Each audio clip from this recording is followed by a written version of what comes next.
欢迎来到滴灌基础知识第3部分系统维护。那么清洁这个过滤器呢是非常重要的一个环节。那么我们通常呢就是等待这两个压力器，如果发现后面如果这是总阀是从上到下，这个后面的压力器发现这个压力器低，这个读数低了，就说明中间有堵塞了。那么这个时候我们就应该清理了。清理的时候呢，等到这个水压不够大的时候，不是很大的时候，你就可以把这个后面的阀门这个盖子去掉。去掉以后呢，把这个里边的脏东西倒出来啊，倒出来以后呢，你再把这个总阀的水关掉。关掉以后，你就可以把这个过滤器拆下来啊，拆下来里边就会发现这个过滤器啊。这个过滤器有2种，但是清理的原则都是一样的。你可以把它放到水桶里边去冲，或者拿水龙头冲啊。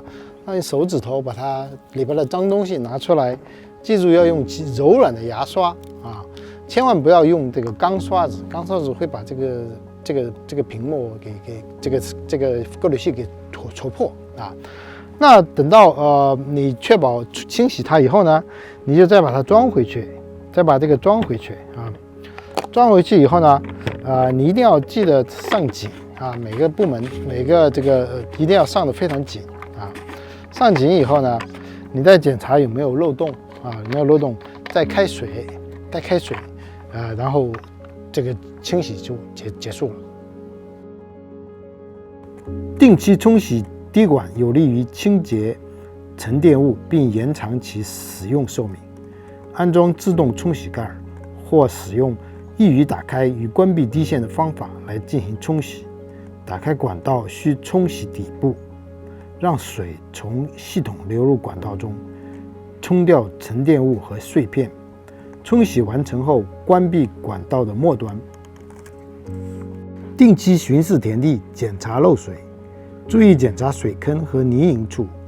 漏水的处理很昂贵，也是一种浪费。漏水也表明作物没有得到充足的水分。滴管发生小的漏水是很常见的，原因可能是田地作业中使用的工具，比如除草具造成的意外损坏，或者是动物咬滴线。最好带着几个与滴管尺寸一样的接头，快速修复滴管的断裂。标记漏水处，关掉此处的水流，用切割工具在管道受损处两侧大约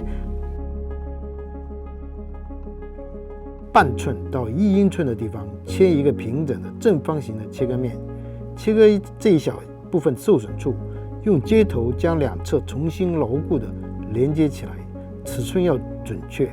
重新打开水流，检查修理是否牢固，有没有漏水。注意缓慢的开启和关闭闸门，以防系统损坏。使用合适的压力调节器，以适配制造商的滴管规格。